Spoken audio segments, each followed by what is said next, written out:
How's it, everybody? Hope everybody's well. Hope everybody's doing well. It's on the Sunday evening. Good time to talk to you guys. I had a good weekend. Uh, a very good weekend. I really enjoyed my Saturday. It was really enjoyable. Um, Not many of you guys know, but it was my birthday yesterday, so I just spent some time with family, with friends, and stuff like that, and just took some time off, and had an opportunity just to enjoy my day and take time out and relax and recuperate for this hectic cricket that is coming up very soon. We're obviously going to New Zealand. We've got the Women's World Cup happening. There's so much happening in cricket. The CSA T20 Challenge is taking place as well, where some interesting players have been selected.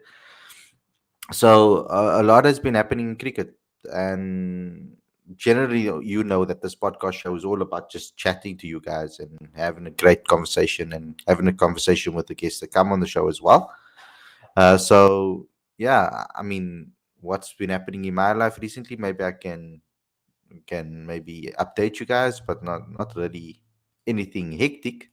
But yeah, with regards to series that I'm watching, maybe that you guys want to know, normally we talk about this on the show as well, but currently watching a show called The Book of Boba Fett, which is a Star Wars series that follows on from The Mandalorian, with Grogu or Baby Yoda, as they call him. We've got a baby AB, now we've got a baby Yoda too.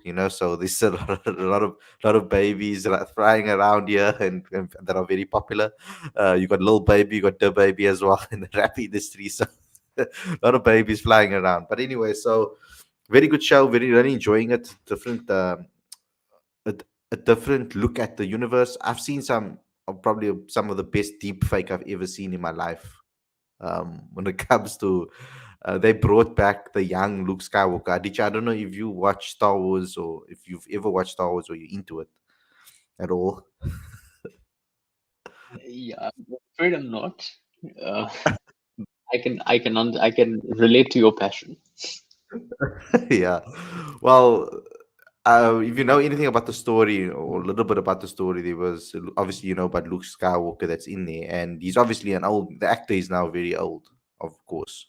I mean, he was acting in the latest Spider-Man. I mean, Spider-Man in the latest Star Wars movies as himself as an aged Luke Skywalker. So bringing him, so they brought it back to when he was younger, and they used deep fake to make him look like he was younger. So obviously they used an actor and deep faked his a young Mark Hamill onto his face, so it looked like the actual young Mark Hamill acting, which is incredible, and it was done superbly. So yeah, I just thought I'll throw that in there. Good series that I recommend that you guys should watch. Yeah, but yeah, overall, I had a good weekend. How was your weekend, Aditya? What did you get up to? Did you get some time to unwind as well? It was a good weekend. I had a weekend getaway with friends, so we went to this place that's Oh, about three nice. hours away. Very beautiful, disconnected from my cell phone and the internet and everything. So just one with nature. It was lovely. So yeah, I just drove back today, and here I am. Yeah, I mean, some of us would say that some of our players need that too, to just disconnect from the world and just turn off their social media. I think all the players would say that. Yeah, 100%. But look here, guys. I looked at this topic and I wanted to discuss it because it made me think too. Because I was talking very confidently and I had a very strong opinion about this on the previous daily show when we were talking about who should replace Keegan Peterson in the starting 11. I was very adamant that it should be Ryan Rickleton on form, and it made me think about this particular topic and how do the selectors go with selections in all teams, not only from a South African perspective, maybe from an India perspective, you can weigh in and other teams too. But when it comes to who's in the pecking order and who's next in line, um, we can look at a guy like someone that he has been performing really well at domestic level for quite a number of time and quite a number of years, and then got an opportunity to place for South Africa, and maybe didn't hit the ground running as quickly or as well as we would have hoped and thought, and that's Tiernus the Brain, for example. Yes, he does have 100 to his name against Sri Lanka, in Sri Lanka, in a difficult conditions, difficult situations. But a lot of us, the way he was dominating domestic cricket, we really thought that he was going to hit the ground running in international cricket, particularly the way they protected him as well in the order, patterning him lower down and giving him the best opportunity to possibly perform. So it was a bit of a letdown, I feel, in my view, because he was quickly out of the team and we haven't seen him again. But say someone like Tiernus the Brain performs well now all of a sudden. He has a couple of tests under his belt and he performs well domestically. Does he then sit ahead in the pecking order when it comes to getting another chance to play for South Africa? Do you count test caps that the person has experienced test cricket already over the fact that someone is just performing well at domestic level? Like, at what point does that override each other? Is the question that I want to ask. Because in this particular team discussion that we had recently about this team, a lot of us were saying no, Rickleton should be, and including myself, Rickleton should be the clear choice. And then Munir came up with a different viewpoint, where we brought up the fact that maybe, um, the fact that you've played for South Africa before should count and have certain weight. So where do you sit with that, Aditya, with that mentality and mindset? It's a very difficult question, and it's also a very complex one, because in this is something that you would have to determine on a case by case basis. I don't think Mm, there's a one size shoe fit there's a one size fits all sort of formula that can be put in place, because good answer, yeah. at every given time in a team's journey, the team has different requirements. Mm, So in an ideal scenario, most great teams that we know of have had the perfect balance of youth and experience. So in certain cases, assuming that a large percentage of the team is inexperienced, then perhaps you would select a player who is in form and has experience at the international level. But mm, if you do have established players in the team and you're filling in a slot, then at that point it might be in the team's long-term benefit to blood a young player and expose that player to the international level. So I don't know if there's a formula that can determine what the right answer is. I think it depends on the nature of the team and what the requirement is at that point in time. And there are plenty of examples that I can give you from India as the show goes on. mm. Yeah, it's interesting, because I like that you said that you have to take the situation per situation and per player. You have to look at it individually, and I hope that our selectors, that they do that. That they focus on specific individual reasons. That they look at certain situations and they um, try and look at the situation and deal with it on merit.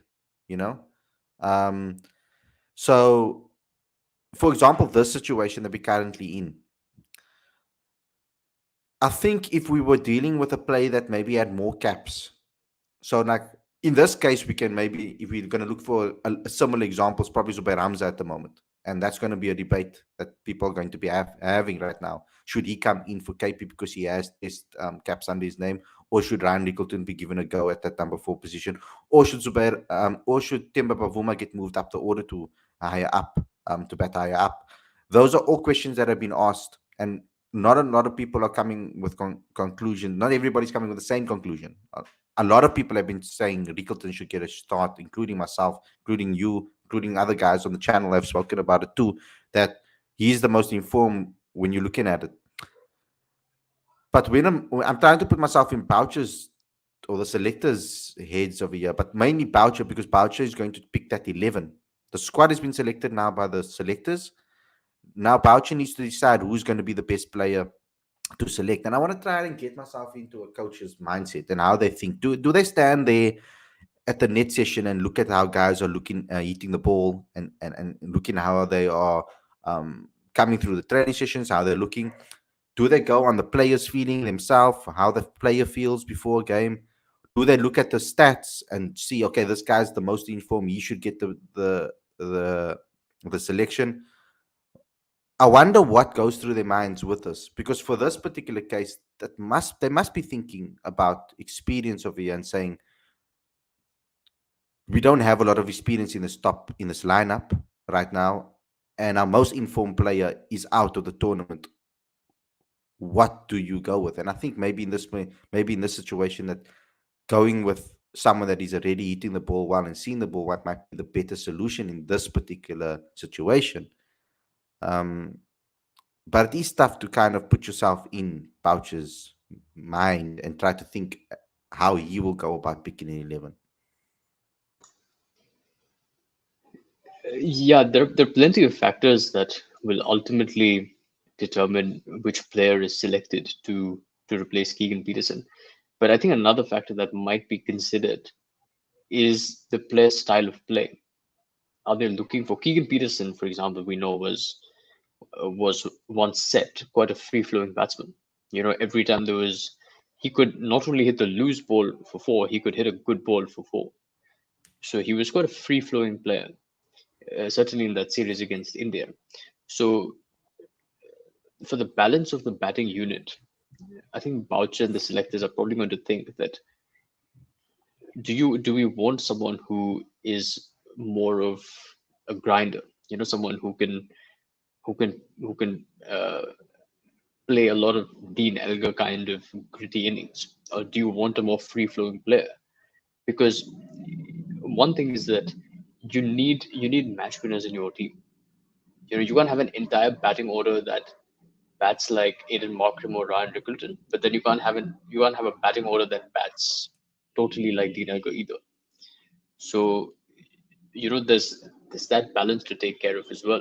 So perhaps Ryan Rickleton for me was a consideration because he's an attacking player. He's going to score runs. In the interview that we did with him, he has that confidence. He said, if I just stick around, I know that the runs will come. That's unbelievable confidence. Not everyone can say that, you know. So I think that's a consideration, because if you have good bowlers bowling to you and you know that some ball is going to have your name on it, you want to score as many runs as you can before you get that ball. Yeah, it will be very interesting to see. And I know people will look at the situation in this way. We've got another friend come join us, and Vern is here. Yeah, Vern, we basically just started this discussion, and I just thought it's a good question to put out there to hear you guys' views. But what myself and Aditya have come up with, that it's got to do with every situation is obviously different, and that's maybe an easy way to avoid the controversy of a topic like this. But for the both of us, I feel, because we could easily sit on the fence with this, because you don't know what's the right answer. But trying to put ourselves in Boucher's head, because we know that final 11, Boucher has a say with regards to who's going to be starting in that final 11. We know that selectors are involved with the squad and selecting the squad for the tour. But when it comes to who's going to be playing on the day, we know that the captain and the coach have the most amount of weight when it comes to that. So if you want to take, let's look at this differently. Let's say, if you wanted to play the safer option, what would your decision be in this situation? And if you wanted to be a little bit brave, like we're hoping the coach would be, what would be the answer then? Yeah. Firstly, congratulations again with your birthday yesterday, Khalid. I hope you enjoyed it. Congratulations. Congratulations. Thanks, man. uh, yeah, big achievement to have your birthday. Uh, yeah, a great way to start off. My mind is clearly not quite with me. But anyway, so I'd say that the safe option would probably be Arve. Probably would be a safe option. We've had him around the squad for a long time now. He's waited his turn and he deserves an opportunity. If you want to be more bold and you go with the guy you definitely know is in form and is young and upcoming, then you'll go with Rickleton. So it will definitely, in my eyes, would be between those two. But the way Algar talked in his press conference the other day, he said Arve or Hamza. So we'll see. I as I said the other day, I won't be too mad if it's Arve over Rickleton. I think he deserves his shot as well. So either one is fine with me. But yeah, I am a big believer in picking guys that are on form, especially if they've been around the squad for a while. And Rickleton has been around the squad for a while. He's not just coming in now for the first time. He has been with the Test side for a while. He's been with the ODI side for a while. Not played a game yet, but he has been in and around and he's practiced with them. He's felt what it was like to be in a squad that beat India at home. So I don't think it would be a bad thing to give him opportunity in New Zealand, but also at the same time, I think Arve deserves his shot.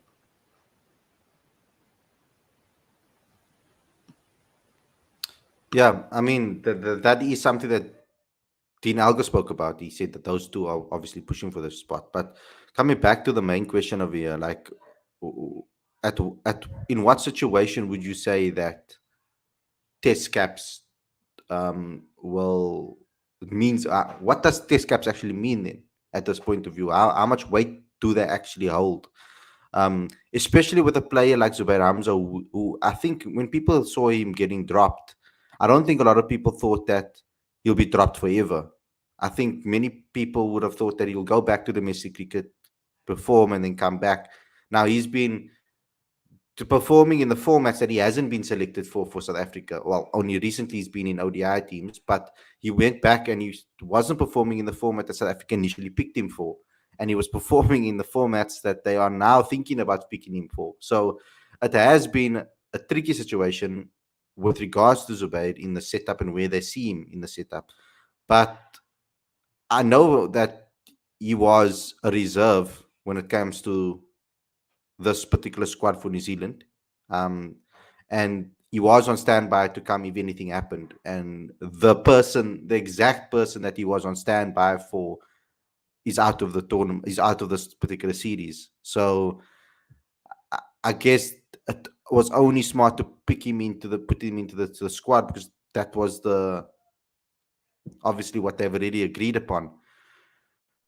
But I want to know the weight of test matches. Does a weight of a test match on me? Because to me personally, if I say it, and I'm not looking at it for the specific reason or this specific example, but what I'm saying is, to me, test caps are a lot more valuable than being informed domestically. Personally, because I've seen it happen where it doesn't matter how informed a player is domestically, doesn't mean that they're going to come with that same form or with that same quality in at the international stage. So, at what point does international caps weigh more? Is it only when you have 10 or more caps, or when does that actually hold any weight when it comes to selection and who's next in line? Anybody can go here.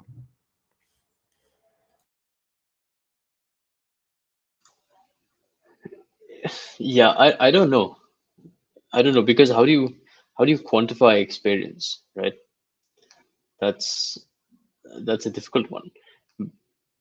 But I think ultimately it's the weight of runs at the domestic circuit in the domestic circuit and the style of player that will ultimately determine if he's selected in the team or not. I don't know how much bearing or how if it does have bearing, it's probably a good conversation to have uh, with with Victor or anyone in the team management. But yeah, I don't know. I feel like ultimately the deciding factor is always going to be whether or not um, whether or not a player is scoring runs or not, and whether he can adapt to a wide variety of conditions.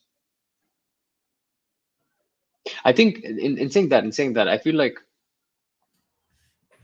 if you look at Faf du Plessis' example, right? he had played ODI cricket for South Africa for about a year and a half before he was drafted into the Test squad as a replacement player. So I feel like that had bearing on whether he'd get into the Test squad or not.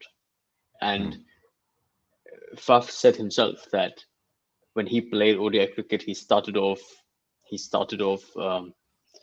fairly successfully, and the captain Graham Smith and the coaching staff at the time, they had an understanding of his character and of his personality and how he performs in different conditions, and that ultimately resulted in Faf getting a Test cap. So I do think that that experience had weight when it came to his selection in the Test team. Sipo, do you want to weigh in on this? It's an interesting topic, I feel.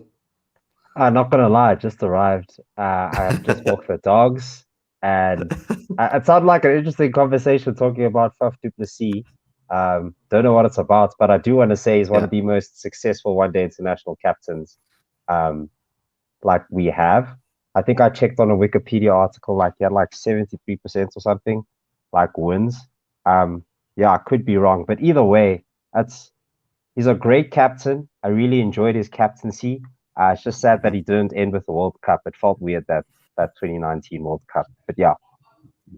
Yeah, so basically what we're talking about is particularly why this topic has relevancy to this conversation is because we're talking about that number 3 position currently with South Africa, with King and Peterson has obviously contracted COVID, and he's not going to be a part of the squad. So Zubair Hamza has been moved into the squad, and there's now a debate on who should play at number 3. So some people saying Cyril Earvier, some people saying Ryan Rickleton, some people saying Zubair Hamza because Zubair Hamza has international experience. So the question over here is, at what point does international experience weigh more than domestic form? Because can you even put them up against each other when it comes to making a selection? Because a lot of us I think the whole panel actually said the last time that we want to see Rickleton get given an opportunity, because he's the most informed, he's hitting the ball well, he's seeing the ball, he's been a part of camp, so it would be fair to give him a shot.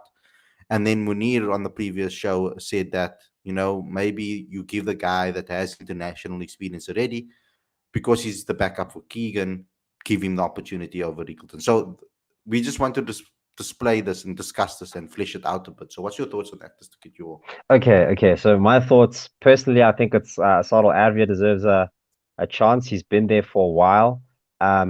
It does also potentially give South Africa the opportunity to try Aiden Markham at 3. Sadal Avia is there as the opener.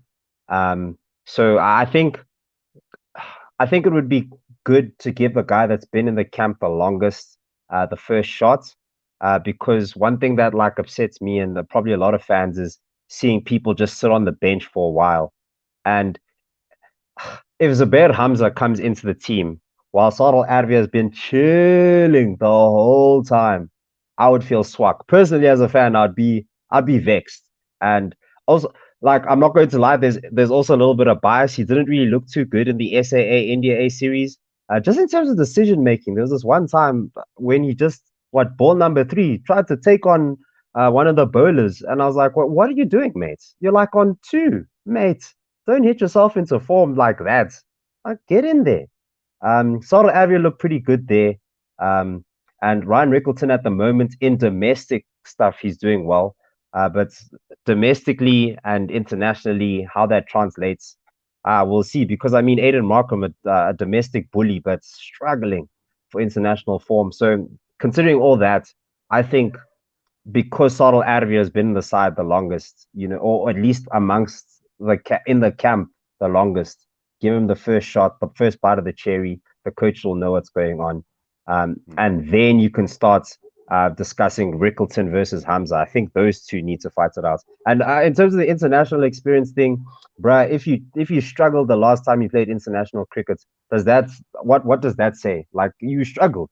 You need to come back into form. That it means something, but not really that much, Especially, I think especially in this case, where it's not like we're talking about 10, 12 caps here. We're talking about 5 caps, 4 caps, 3 caps, whatever the case may be. So Yeah, it's a debate that we're probably going to be having for a very long time. Is how much time do you give to a player at test level for them to show what they are capable of? You know, especially when there's other guys at domestic level knocking on the door. It's an interesting topic to discuss, because when is the right time to do that? You know, there are people calling for Deval Brevis straight into the international setup ready. They've seen him only play under 19 cricket, but we're already talking about him playing Proteas and being the number 4 hero for South Africa. So there, it varies for certain people and for certain players, of course. When you see a generational talent like that, you obviously want to quickly fast track him into a side, and I get that mindset. So it is different for every case.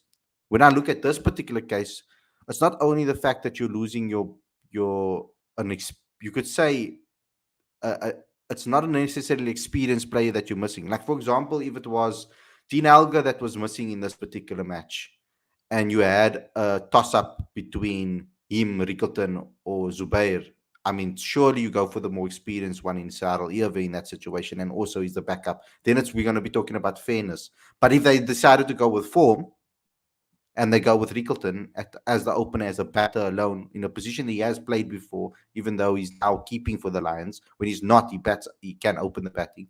So he's spoken about 1 to 4 as a potential for himself as a player in the interview that we did with him.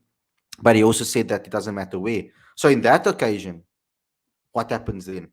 So if Dean Alga was missing, do we still go with, then does it switch around and be Sarel Ierwe that we give the opportunity? Just a question. That's just a question. I'm not saying that I believe this. I'm just Yes, asking questions. yes, absolutely agreed with you. So If yeah, if so Dean my Elgar question is was then, not playing, then Sarel would be my pick as well. so why not Sarel if KP is missing? Because ultimately you're still picking a person and playing him out of position. Because Ryan Rickleton essentially is a number 4 in domestic cricket, and you're Yeah, going to play him at 3. I know I'm being petty here a little bit just to get the conversation going, playing devil's advocate, but ultimately you're going to have to play a person out of form, out of position anyway. So yeah, but why only if Dean Alga, then Sarel, but not Ryan if Dean's missing? on a previous show, I'd mentioned that in if Keegan Peterson is not playing, then Rassie van der Dussen can be moved up to 3. Ryan Rickleton can play at 4 and Temba at 5, because Rassie has already been a number 3. Technically, he hasn't played at number 3 for only 2 series, but he started off at number 3, so that's not exactly out of position for Rassie. So that is a possibility, and then if that happens, then you look at the balance of the batting lineup. It becomes better because you have Dean Elgar, who is gritty and bats time. You have Aiden Markram, who is struggling, but in an ideal scenario, he'd be a stroke maker. Rassie van der Dussen also bats time. Then you have Ryan Rickleton, who can take the bowling apart, and then you have Temba Bavuma, who can rotate strike as well. So then you look at the balance of the batting lineup, it becomes it's ideal. And then you have Kyle Verreyn, of course. Yeah. Yeah, I also want to So jump in there just in terms of like the roles that you fulfill in the batting lineup. We also need to think about like the type of player that Keegan Peterson is, and just thinking of like the SAA India A series. Sadal Adviat is very much like an enforcer who can really play some really big strokes, a really large lad. So it would be like having 2 Aiden Markrams, like, um, but essentially Aiden Markram has like a lot more form. Well, not form, but I mean a lot more international experience. That's sorry, not form, international experience. Um, so yeah, then that's where you can sort of make the decision, or lean towards like Zubair Hamza. Um, but I do like moving Rassie van der Dussen to 3. That sounds really juicy. That sounds nice because he sort of also has that batting time role thing down. So him at number 3, and he's also. I don't know about you guys, but I feel like Rassie van der Dussen's in some good form at the moment. You might not always score the prettiest runs, but somehow at the end of most games that we win, you're like, sure, couldn't have done it without Rassie. Hey, that guy really, yeah, cheeky little in the middle. Yeah, I would to ask Murder because Rassi hasn't necessarily looked at home in Test cricket. He does look a little bit unsettled in some certain games, and in other games he looks amazing. And you like he confuses you in the longer format. I feel we're so certain about him in white ball cricket, but in the red ball cricket he does make me a little bit nervous. But Vern, I wanted to do that. I know this topic would have been a brain teaser for you and something that is going to maybe, give you some maybe different perspective over here because uh, the obvious choice from all of us has been that we want to give Ryan Rickleton a chance. A lot of the fans feel that way. But just for you to weigh in on that topic that I previously posed to the panel. Yeah, it's a tricky one because I do feel Adwe deserves his chance. But if you're going to play him, it needs to be either as opener or at number three. Then we can't bet Rossi at three. We can't have Adwe coming in at four if he's used to opening. So it's going to depend on who they want to bring in. If they bring Rickleton in, fine, and you can move Rossi up three and play Rickleton at four.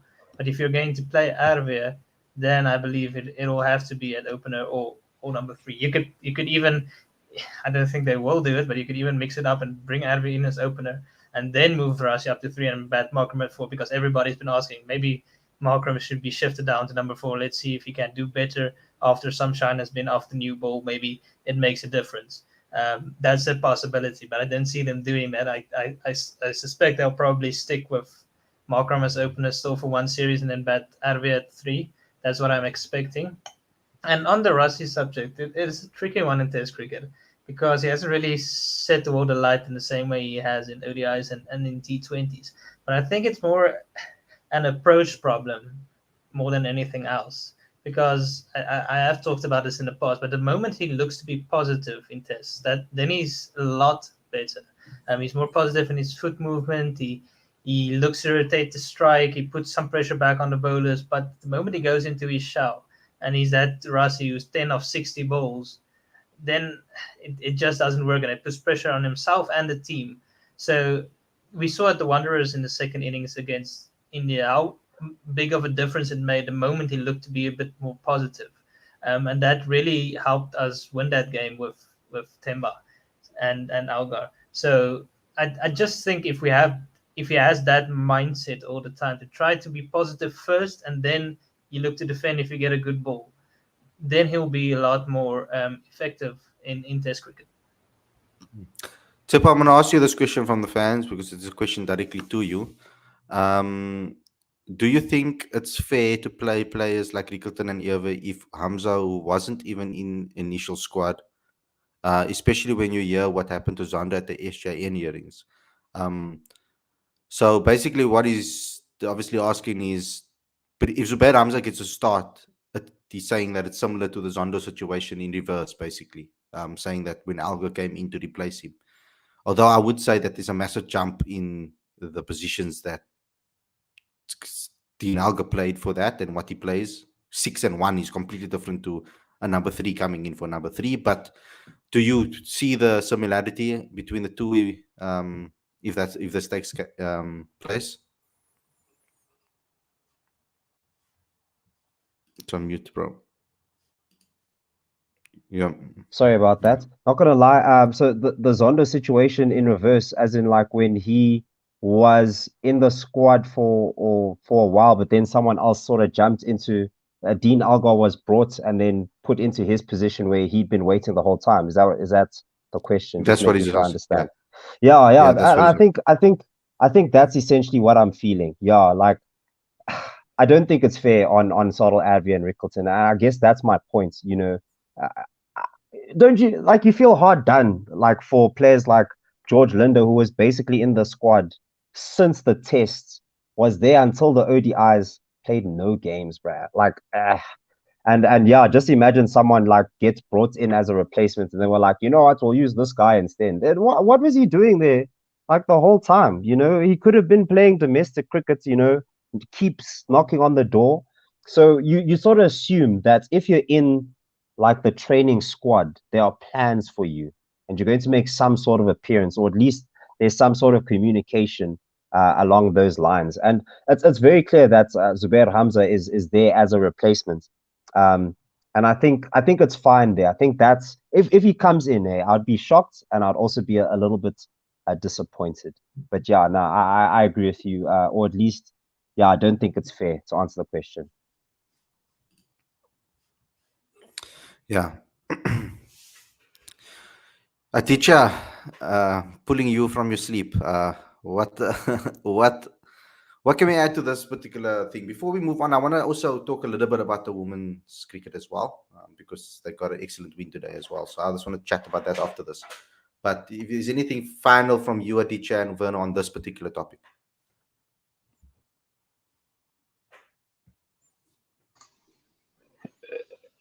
I think my main point here is that whoever gets selected, it's important to take the team balance into play, and the nature of the individual style of play, as well as the opposition, of course. So there are a bunch of factors. Sometimes I think teams often become a bit rigid in trying to select from the pecking order. And it's important. Like I understand that Sarah Larry has been around for a long time, and he most definitely should get his opportunity. Um, but I think there is a difference between opening the batting and playing at another position in the batting order. I think and sometimes I think for the sake of the team, and given it's a two-match series, an important series, it is important to have more balanced batting order where you have a combination of attack and defense, and you do want to be able to take the you want to be able to take the attack to New Zealand. You can't just let them get on top of you. And I feel like for that reason alone, I feel like Rickleton is a good option at number 4 and Rassi at 3.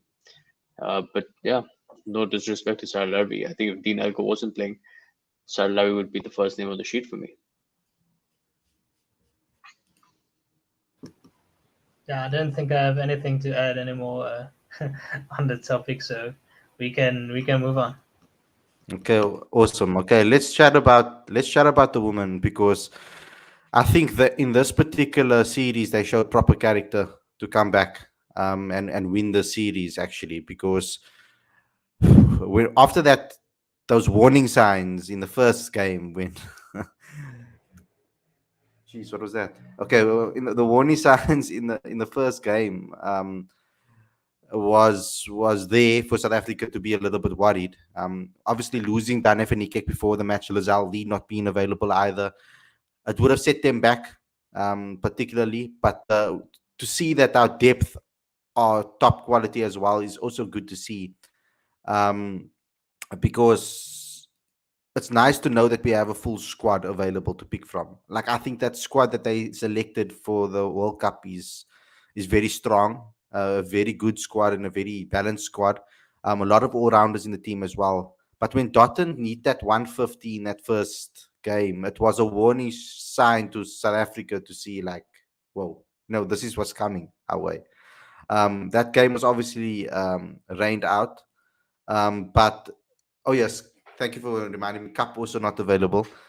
So yeah, that game rained out, and in the second game, going to a super over, the tension in that game, like everybody looking at it like wow, and then West Indies winning that would have put South Africa, in a little bit of a, oh, maybe things are not going our way. But for them to turn it around and win the last two so significantly, an excellent 100 from Laura in the previous one, and this game around, we see a new person like Andre Steyn coming in and performing. When she got the opportunity, I was a little bit hurt, and I mean, not hurt, but a little bit sad for Andries that she never made it into the final World Cup squad, because she's such a talented batter, and I think that she deserves more opportunities. Like we talk about in every single selection conversation that we have, no matter what it is, whether it's men's or women's cricket, we're always talking about people that we feel should be getting opportunities and that haven't. But Shabnim Ismail is looking on fire. She's looking like she's taking momentum into this World Cup right now. I think Ayabonga Kaka has proven herself over the years to be great. But what I've seen from Chloe Tryon, she's had a lot of injuries. She's been in and out of the side because of that. She's been struggling with us mental side of things and the fitness, etc., and getting herself ready, because whenever she tried to get back into the swing of things, she kept on getting injured. And she's changed the bowling now to she's a spinner now, not anymore a seamer. She was a seamer and a batter, so that's interesting to see that. What she showed, she's looking really sharp, I feel, going into this World Cup. It's a play that's going to be very, very important to South Africa's chances. So let's weigh in over here. Let's start with you, Chepo, Werner, and then Aditya. How impressed have you been with a woman? I mean, this series victory was so important, I feel, for the momentum of for the new captain, Sune taking the captaincy, obviously, into the T20 World Cup. I mean, the ODI World Cup. Yeah, not gonna lie. Hey, when I saw DeAndre Dotson's 150, bro, I was like, guys, how are we getting dominated like this? Yeah. But the South Africans did well to bring it back. You could see the plans that they'd worked out for her. And shout out to Ayabonga Kaka. What a legend. Like, honestly, came back. She's been in the squad for a while, and she's been an unsung hero. And it's great to see her take the new ball when the senior players are absent, because the senior players really do well to like be the face of the team, and they've been in the setup for a long time. And the amount of caps that you lose with Dane van Niekerk, Marizon Kaap, and Lazelle Lee, that's a lot of experience, a lot of quality. But I'm glad to see that they pulled it through in the end. Sune Lee's captaincy, she actually corrected us, was pretty interesting as well. Did well, made some good decisions. Liked how she used the spinners, and also did well to keep the West Indies quiet.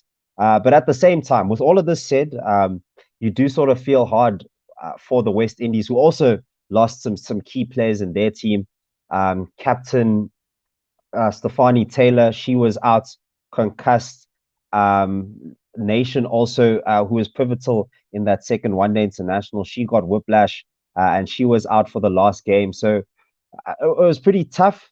Not like a full strength side, but we didn't have one either. So it was good to see how the ladies adapted, and also how tight the bowling was, because the bowling's always been a key part of the South Africans' like repertoire, and how they always dominate. I mean, but now the batting sort of came to the party, and Chloe Treon, my word, she might not be there for a long time, but that strike rate is immense, and her spin was also fantastic. So yeah, people are starting to find ways to sort of contribute. So that's very exciting. It's going to be glued to the screen for the one-day international World Cup. We also don't give enough credit to a guy like Hilton Moring, how long he's been in the job, keeping this team at a high level. It's insane how long he's been there. It is a long time. Congratulations to the ladies. I thought they really came back very strongly. That first game, I was listening on the road, listening to Chepu commentate, and I was like, "Oh, what is Dotton doing to us?" I missed out on the series, but I followed it closely and I enjoyed it very much. I thought the ladies played very, very well. Laura Wolford, always a pleasure to watch her bat. Exquisite drives, and she's really come a long way in the last while, picking up a strike rate a lot, because of a career strike rate's about 60. But over the last year or two, through T20s, playing in the Women's Big Bash League, that T20 World Cup as well, it's really brought her along a long way with the bat, and you could see her batting with a lot more fluency in that 100, and the strike rate was 90, and he picked it up close to 100 at the end.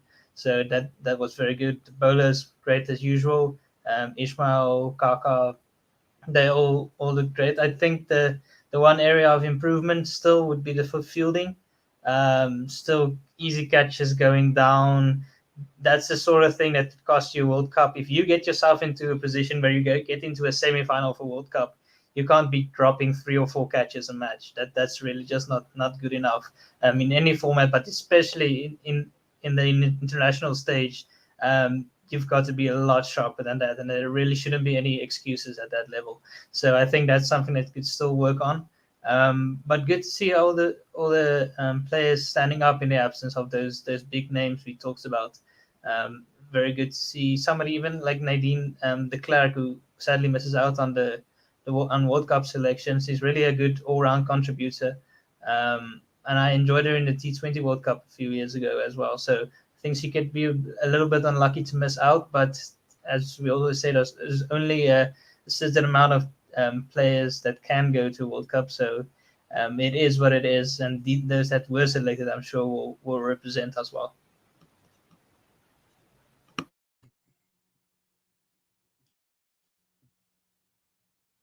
Yeah, I'm with you, Aditya. Supposed to be on the same wavelength as me, bro. Like, you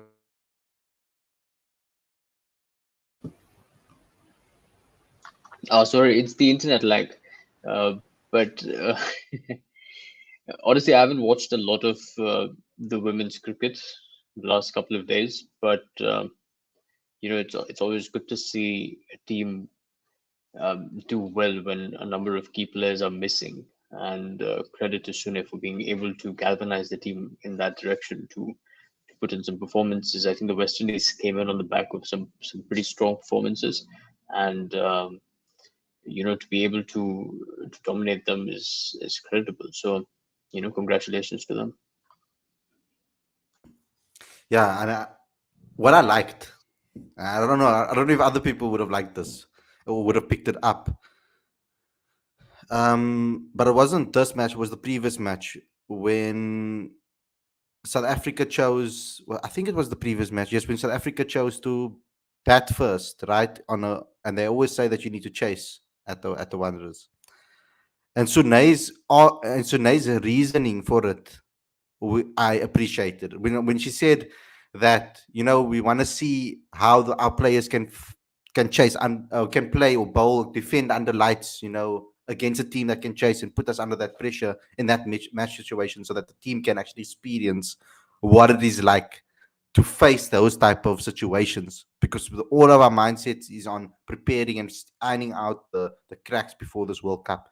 I thought that was very brave from the coaching staff. I think that was very brave from the captain and from the team to decide to do that, because it was a difficult task. And even while they were batting, we heard commentators speaking about it, saying that it might have been maybe the wrong decision to bat first year. You don't normally bat first year. All of these things were being talked about and debated. But for Sune to say that so boldly, on the pre-match interview, that I thought that was an excellent move from the thought process behind this women's team, that they're not afraid to take risks that are out of their comfort zone or put themselves in difficult situations, and they still went on to win that game as well on top of it. So that just shows the confidence that they're going in to this World Cup with. Yeah, just to add to that, it's good to see when plans are consistent, because she said that in the pre-match interview as well. That the goal for this would be to just try out combinations for the World Cup that's leading up, and it was a good spray of everybody, sort of, not maybe not everybody. I haven't checked yet, but it felt like everybody on the roster like got a chance. You saw Tumi Sekukune in the last game. Uh, Raisibe and Ozake also played in that game where we defended under lights. So it was interesting to see that, and I think they did well to sort of fill gaps and prepare for the World Cup and have consistent plans. So yeah. Okay, let's end it off. I think that's a great podcast. I really enjoyed myself with all of you guys. Anything else you guys want to add on anything else in cricket? Werner, you're normally on top of it when it comes to the news. So is there anything else you want to maybe just throw in? Aditya, anything that on your side that you've heard? Not really a lot of big news. Congratulations to the whole three of us being in the under 19 World Cup team of the tournament, and also being the player of the tournament. A big achievement, especially on the side that didn't even make the semis. Is a big call to name a player as the player of the tournament if their side didn't do that well. That just shows how much he overachieved in compared with the rest of the team. I see Liam Alder is in the in the comment section. I enjoyed his bowling a lot. I thought he was very economical, very consistent in his areas. I think he has real potential and he can strike a few lasty blows. I felt somebody like Ronan Harman, who only got. I need to at least mention him, seeing as he is here. It's not like I'm going to get an interview or anything. But anyway, so I also enjoyed Ronan Harman, who only got two matches at the back end, but he was very attacking and very exciting to watch as well. So I think there's quite. I like to talk about the youngsters because we'll see them in a few years, and some of them might even be in the T20 tournament. I know Brevis is at the Titans, so somewhere along the line he might get a match. I think Michael Copeland is also in the tournament. He might get a match as well, hopefully somewhere along the line. So I love to talk about the youngsters, and I thought even though we didn't perform very well as a team, here and there were some very outstanding performances. Van Heerden made a great 100. I thought Similani showed a lot of potential with the bat and ball in patches, was good in the field as well. Matthew Bose, another one that excites me. He bowled with good pace and he struck a few very lasty blows and a very important 40 of about 22 balls in that final game to see us over the line. So I think there's a lot of potential then, a lot to work with.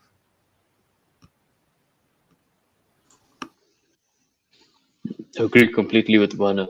There's plenty of potential in that South African under-19 team, and I thought they played an entertaining brand of cricket. They played with a degree of freedom that I really enjoyed. But saying that, congratulations to India as well. They've won for the fifth time, I believe. I was going to ask you if you want to talk about that. Yeah, and certainly a lot of potential there as well. With certain players like the captain Yash Dhul, Ravi Kumar, left arm pacer. There's Dinesh Bana as well, who came in and struck a few towards the end in a couple of matches, and certainly Sheikh Rashid, whose performances in the semi-final and final were key to India winning. So yeah, outstanding from India, and they had their own set of challenges, with COVID and things like that. But congratulations to Yash Dhul, VVS Laxman, and the team. Must be nice to have a squad of 100,000 people to pick from.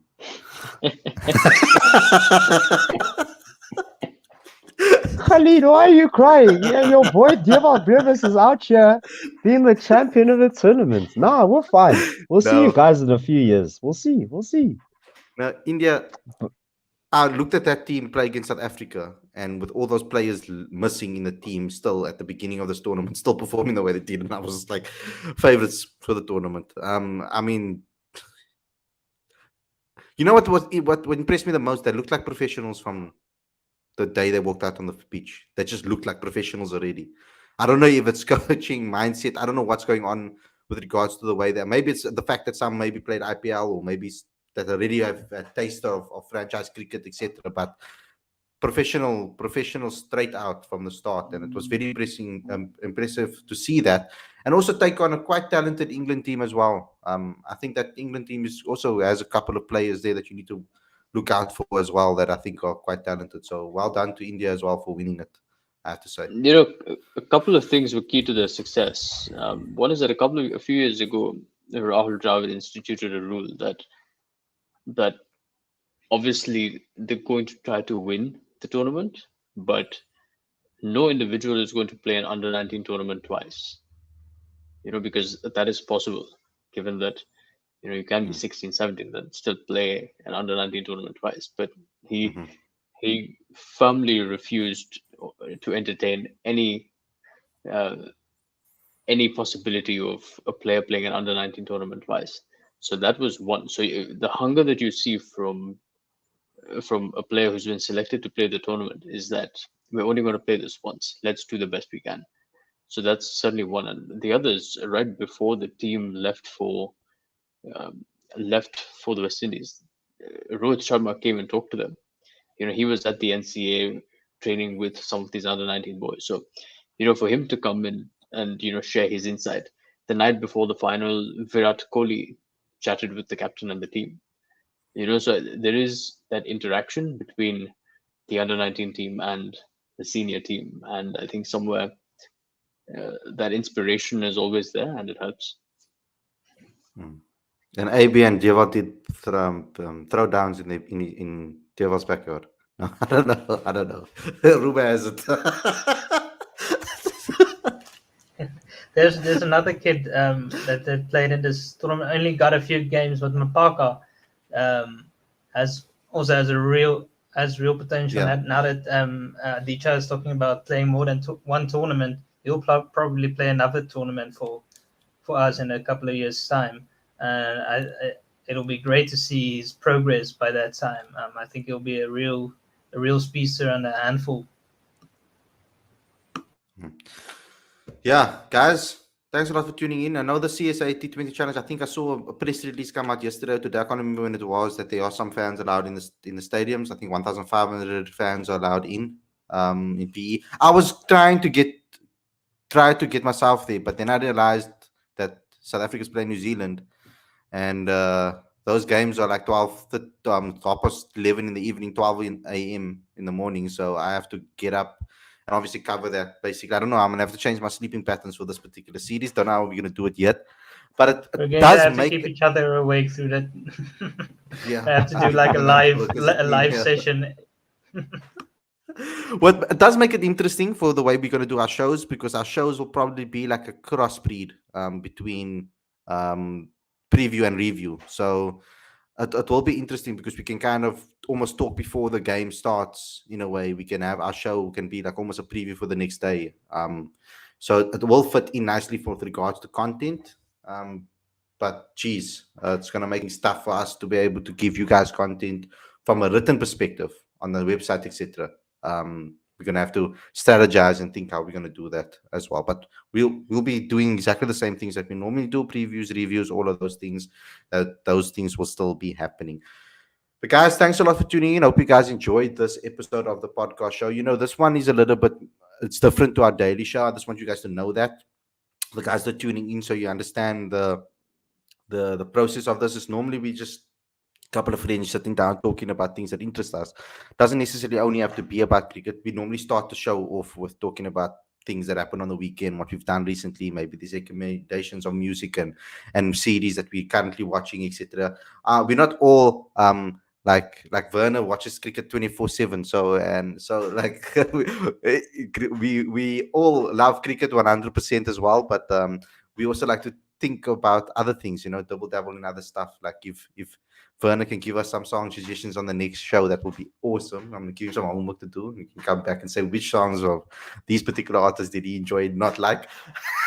But guys, we're really going to do song recommendations. Because if we're doing a song recommendation, search Patron Intimidated. It features her. It's a very cool song. Intimidated by Patron. So good. Okay, so we're gonna go out and have a listen to that and report back. But guys, thanks a lot for watching. Thanks a lot for tuning in. I hope you guys enjoyed this episode. And Aditya, we have to make it different for you. You can't just promote your Bollywood movies and songs. You have to now venture into the Western world also. I do. Oh, bring Bollywood, boss. Bring Bollywood. No, I'm joking. I'm a huge Alan Walker fan, mate. I love him. Oh, okay, great. But in saying that, I was gonna say that I'd love to hear recommendations, song recommendations in all your different languages. Yeah, please. Oh, you want? Let's listen. Wait, I have one. Knockout Tempela. Get that song. Knockout Tempela. That's my song. That's a track, dude. Knockout Tempela, bro. That is a banger. Let me give you the artist. Knockout Tempela. It's Chicha or CH''CCO. I'm embarrassing myself. Don't know how to pronounce. But then Mellow and Steez. And Nakao is spelled NKAO Tempela. TEM. And please listen to it on a sound system. Boy, listen to that. Maximum bass, baby. Maximum bass. So good. You must make sure that you listen to it with a sound system, because Knockout Tempela, guys. You don't pick it up on like for example, if you listen in a car or something like that doesn't have hectic bass, it doesn't pick up the essence of the musical instruments in the song, not musical instruments, but the instrumental of the song. So you must listen to it with bass if you do listen to it. But guys, thanks a lot for tuning in. Hope you guys enjoyed this episode. Don't forget to smash the like button, comment, share, subscribe, click the notification bell for all future videos, as well as subscribe to Cricket Fanatics Magazine monthly. Every issue is 100% free, straight to your inbox every single month. The link is in the description for that. Thanks a lot for watching. We'll see you guys again tomorrow with another daily show. Take care, everybody, and enjoy the rest of your week. Or enjoy your new week, I should say. But I was going to correct me.